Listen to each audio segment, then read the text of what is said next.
Well, hello, Roadwarrior fam and YouTube family. I'm here to give you some updates for more updates to the 24-25 season. Okay, so the first thing I need to talk about is my YouTube channel, Road Warrior, is actually a newer channel. So I want to go back to my old channel, and I'll put a link in the description. It's Road Warrior underscore Moto. That's my old channel. It's got more videos on there. And the only reason I had to set up a new one is I couldn't remember the old one. Couldn't remember the passwords and everything, so I didn't want to wait too long. I wanted to get it up and running, but I started a new channel not thinking I can get into the old one, and then when I found out I could, I managed to resurrect my old channel. So it's Road Warrior underscore Moto, and it has a lot more videos on there. It has all my older videos on there, and please tune in, subscribe there, and hit some like buttons, comment if you want. Let me know how I'm doing. I don't upload 1,000 videos a week. I'd probably do 1 or 2 a week. I'm doing one now just to give some updates because I did some last week. Anyways, get rid of the out of my mouth here. So the other thing I want to talk about also is how I got started in motorcycles. When I was a kid, I got into racing. My dad was a go-kart racer, and I did everything I could to get in the pits with him. And of course, I was a very young kid at the time, and Mom wouldn't let me, and Dad wanted me to, but due to regulations and rules and all that, I had to be of a certain age. And as my dad got more into it, he became really good friends with the track owner. Turns out that Von Deming, he was the owner of Southgate Raceway in southern Los Angeles, like down in Torrance area. Anyways, long story short, I finally got to get into the pits with him and spend time with my dad while he was racing, and got to help him start the McCulloch engines, because back then they were using West Bends and McCullochs.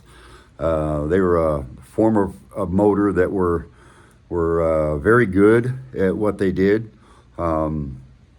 They were very fast, had multiple championships under the McCulloch name.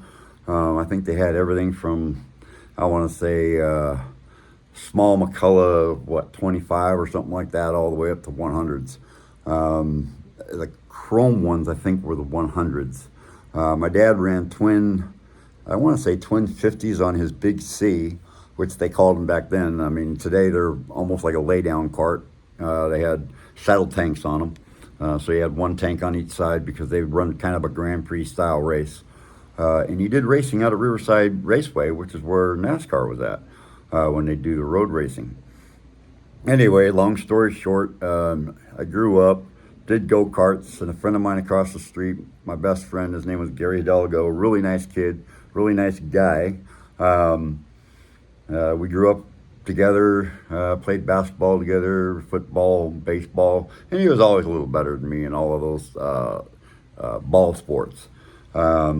But mini bikes, he got himself a mini bike, and I want to say, I don't remember exactly what he had. I want to say it was like a Taco or something like that, but I can't be sure, so I'm not going to quote on that. However, I ended up getting a Bonanza mini bike. Dad surprised me with a Bonanza mini bike. Had a 3.5 horse Tecumseh motor on it, so it was a blue bike, blue frame, and all that with the wheels and white engine. The engine was white. And my best friend, he had a Briggs and Stratton. I think his was maybe a little bit more powerful than mine, but I don't know. Long time ago, and I can't remember all that. Anyways, as I grew up, I started to like motorcycles a lot, and still spent my time around the racing, but my dad finally got out of it, and I ended up watching NASCAR when it first came out on TV in 1979. The very first race where Cale Yarborough and Donnie Allison ended up fighting on the in between turn 3 and 4 on the last lap of Daytona 500. Got to go to some not go to Indy races, but back then it wasn't advertised on TV, so you had to go to a theater and they'd have it on closed circuit TV, and we'd watch races that way. So my very first Indy 500 was in a theater, so that was pretty cool. We got to watch. I don't know who was running back then. It was probably Mario Andretti and Rutherford and Tony Bettenhausen, or one of the Bettenhausen family members, and just all kinds of just heroes that I grew up. I don't want to say idolizing. That's not the word I want to use, but admiring as race car drivers. But the motorcycle side of it, I really dug. I really got into it, playing with the mini bikes, and eventually my dad ended up getting a Trail 90, a Honda 90. It was a step through, right? But it had automatic. There was no clutch. It had knobby tires, and it was basically an off-road bike. You know, it was for, you can ride it on the street too, but it had a headlight, tail light, and all that. It wasn't mandatory back then to have blinkers. You used hand signals, but it was primarily used for, you know, going in the dirt. That's what I used it for. And he'd take me out every now and then to a place out in, I want to say, Canyon Country or that area, to go riding. Very old area, had dirt tracks. They would always run motocross out there, and some big names that became large in the motocross industry. I want to say people like Marty Tripes and like that, of that era. Even probably Bud Eakins, because he was a motocross and desert racer. But my dad knew Bud Eakins, and you know, rode with him quite a few times in his younger years before I even came around. But then, you know, I graduated from that. I think the next thing I had was like a SO 100 or something like that. It was a enduro bike, what we called enduro bikes. Right now they call them dual sports, but it was an enduro. So you could ride it on the street, had the blinkers and all that. And I tore off all that stuff because I couldn't ride on the street, didn't have a driver's license. So I got it ready for dirt. And we go out, you know, and run at the dirt tracks and motocross and all that. And of course, I started to grow up and liked motorcycles even more. I think, I want to say my first real street bike would have been that one. And I actually even got caught one time. And my dad was mad at me and kind of took the keys away from me, so I couldn't ride it no more for a week. But I got caught, chased down the street by a cop, and that was only a block and a half, 2 blocks away from the house. And I had a buddy of mine on the back, and we were coming back from a motorcycle shop where we went up there to get some dirt plates from my bike because we were going to tear the headlights off of it. You know, the plates, put number plates on. So did that, and came home, got kind of chased by the cops, and got in the yard and closed the gate. And my dad had cut our address into the fence, so I was able to look out. Me and my buddy were looking out the numbers to the street, and the cop kind of went by and did this because he knew where we lived, and he'd probably seen us go in there from the street that we came off of, which was White Street, and we were only, I think, the third house down on Cleon, right down the street. And it was kind of a diagonal street, so when we turned in, he saw us. But he just drove by, didn't try to stop and mess with us. He just went on his merry way, and, you know, that was my first run-in with the law. And I never ran from a cop after that, but it scared the, you know, pants off of me, and I didn't want to get in any more trouble than I was already in. But anyways, we graduated up to bigger bikes. I think my next bike was, I wanted to say it was a KZ 900. A 1976 KZ 900, and I rode that for quite a while. And anyways, that bike ended up blowing up, not blowing up, but burning up on the freeway because I had changed the tanks on it and put some custom tanks with a custom paint job. 1980 was different than the 76 model, right? So the 76 model had like kind of a, I want to say a large teardrop style tank on it. Whereas the 1979-80, I think it was when they started to swap, had more of a square-looking tank. But this one had a custom paint job, and I worked at the motorcycle shop where it was at, and I managed to get the fenders, the tank, and the side covers for like 150 bucks. Cheap, but it had a custom paint job on it. It was really nice. Anyways, one of the fuel lines, I ended up using the regular fuel lines, and it was a little stretched out a little bit. It was kind of my fault. I should have changed it because I was in a hurry. I wanted to go riding that weekend, So I was in a hurry to do it in the shop before they, closed down the shop, and they allowed me to do it. But I should have put a longer fuel line on it, but I didn't. And I clamped it on thinking, oh, everything's going to be fine. It ended up coming apart. Learned my lesson, but it came apart after a day's ride up at the rock store, up in the canyon of Mulholland Drive and all there, and ended up burning down to the ground. So I lost my bike. Next bike I got was, I want to say it was a Suzuki 650, brand new. Rode that for a while, and then I ended up selling it to a friend of mine. Didn't like it. I've had it for, I don't know, 2 or 3 years, something like that, and just wasn't enough power. I mean, I was trying to get into a bigger Suzuki, a sport bike. But at that time, I was just young, didn't have a very good job, and wasn't making much money, and I hadn't really built any credit because I hadn't bought anything, so they wouldn't allow me to get anything bigger than a 650, which I guess I understand it today. But from that, I just graduated up into bigger bikes. I had a Triumph 650 and a Harley Davidson Panhead. It was, I want to say, a 58, 59.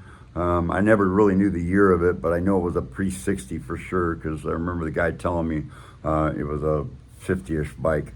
I just don't remember the exact year he had told me it was, but I ended up trading that. Actually had a motorcycle in between there. It was a Honda V30, which was the smallest bike of the V line, which there was the V30, V45, and V65. But I ended up with the V30 and sold it, or I should say traded it straight across for this Harley Davidson Panhead. Now in today's market, that would have never happened, because the value of the Honda was probably only in the $3,000-$4,000 range, maybe. You try to get a Panhead today, you might get lucky to get a roller with an engine in a case in a basket, and you're going to pay $6,000-$7,000 for it minimum. But that was my love for Harleys from that point forward. Once I had that Panhead, that's all I ever wanted to ride was Harley Davidson motorcycles. Shortly after that, I'd say quite a few years after that, maybe about 4 years after that, I ended up with a 1979, what was it? Super Glide. But the guy had converted it from a Super Glide to a lowrider. And the Super Glide had the small tank on it. I think it was maybe a four-gallon tank. And you kind of sat up on top of the bike, whereas the lowrider, you kind of sat down in the bike. And he had converted it. He put the 5.5 gallon Fat Bob tanks on it. Put a different set of forks on it, different seat. But yeah, different fenders. And he had all the spare parts for it. And I got that for $3,500 with all the spare parts. What else? Then I moved up to a 1995 Heritage Softail.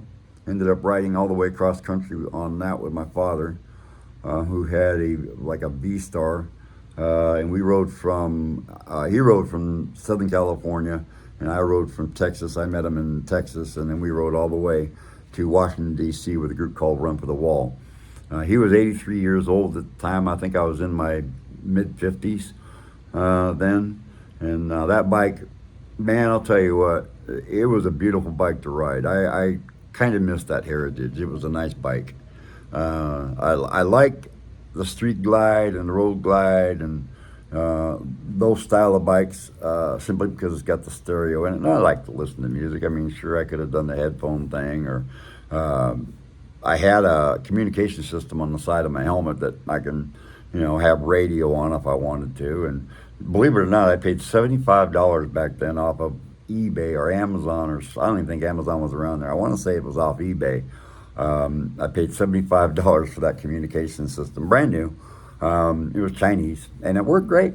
I mean, it did what it was supposed to do. I was able to communicate with my dad. He had the same unit. I talked him into buying, and we were able to communicate while we were on the road.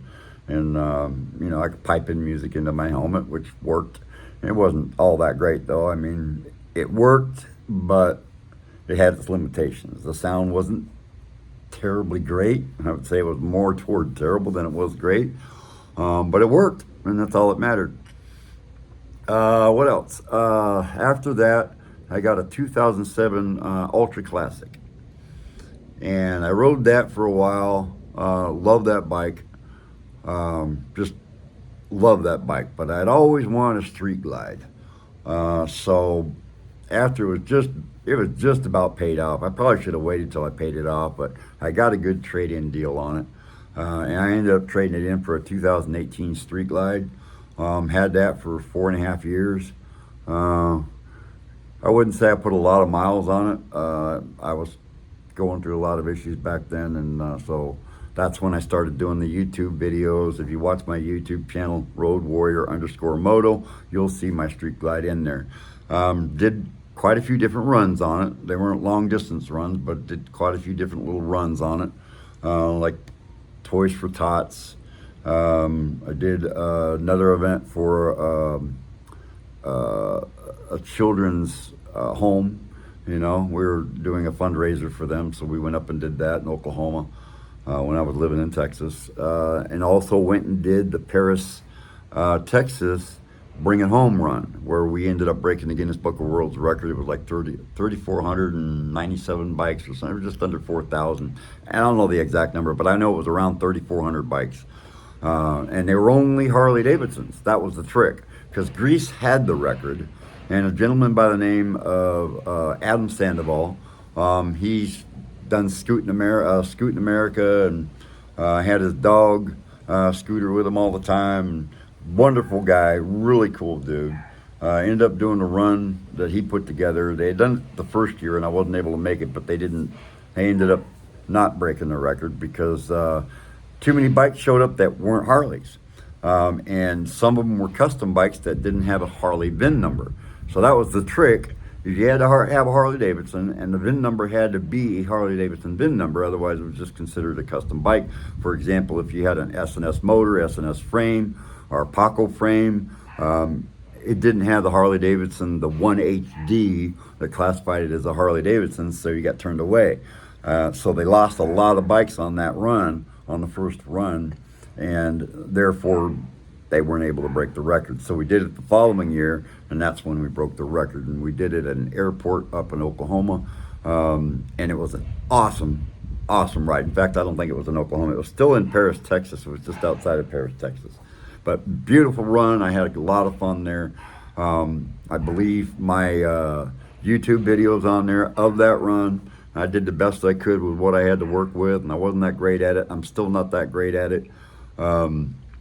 But anyways, we move along. I ended up selling that bike, selling the house, and moving. And we moved to Las Vegas, Nevada, and when I went to Reno, I went up to Northern California to go take care of my dad's house. And while I was there, some buddies of mine were running around on Harleys, and I started looking for Harleys. And on an impulse buy, I ended up going down to Reno and purchasing the bike I've got now, which is a 2016 Ultra Limited. I've done a few changes on it, little modifications, just to make it more mine, because it had that beautiful black quartz paint job on it, but a lot of chrome. And I'm not really big into chrome. I mean, I used to be, but I really like that black on black look, just all blacked out. And obviously it's going to cost me a lot of money to black it out, so I probably won't do that. But I did change some things on it. I changed the tail light on it. I put the black detachable tour pack kit on it. Added the latches, the black latches on it. I put the black dash on it, which I had done from Advent Black, with the matched paint. It took, I think, I want to say 2.5 months to get it, 3 months maybe. So I finally got it. I got that put on, and as you can see in any of my videos with that bike, you might be able to see it or not, I don't know, but nonetheless, I did my little modifications on it. I wanted to do more, but I think for now I'm just going to leave it the way it is, because it costs money. I'm going to leave the engine the way it is. It's got some miles on it. I think I've got 64,000 miles on it, but I plan on doing some runs with it. But again, one of my main reasons for coming on here is just to let you know what kind of bikes I've gone through, how I got into this, things I wish I would have known when I was buying bikes. For example, this one, I should have held out for a black on black You know, an all blacked out bike, but you're going to pay a little bit more money for it. You might be able to get a deal, but it's rare, especially through a dealer. You might find one private party, and I worry about private party buys just because there's so many scams out there and people that are trying to rip you off, and you don't know the history on the bike. Every now and then you'll get lucky. You'll find a guy that's like very meticulous, like the one I've got, did all the services through Harley Davidson all the way up from when it was brand new. And that's what I got with my bike. The guy that owned it put a lot of miles on it, and he did every service. He did the 5,000, the 10,000, the 20,000, the 30, the 40, the 50, and the 60. And then I had the service done on it when I got it. So it was ready for it because it had 4,000 miles on it when I got it. So yeah, I bought it with 64,000 miles, but the guy was very meticulous about taking care of it, making sure everything was done on the bike. And he kept it in pristine condition. So I don't think I did so bad. I got all the paperwork on it. So I'm very happy with that. But I plan on doing some more videos. And like I said, if you can move over to the Roadwarrior Moto, and again, I'll leave a link in the description when I get this video uploaded. But I hope you'll tune in there and come and see me. And if you have any suggestions, please, by all means, let me know. Give me a thumbs up if you like the video. If you don't, give me a thumbs down. It's not going to hurt my feelings. It just means that I got to try harder to make some better content. And I'm 66 years old, and I've been around technology since it pretty much came out, but I'm not real savvy in the video making and the editing part of it. So cut me some slack. I'll get better over time. The more I do, the better I'll get. Hopefully I can bring you some good content. I want to do some camping on it, bring you some camping videos, but there's a lot out there. You guys can already see it. I just want to do some riding stuff. Anyways, that's all I got. This is Road Warrior, Mr. Mark, signing off, and I hope you have a blessed day and, stay peaceful, man. Take care. Bye for now.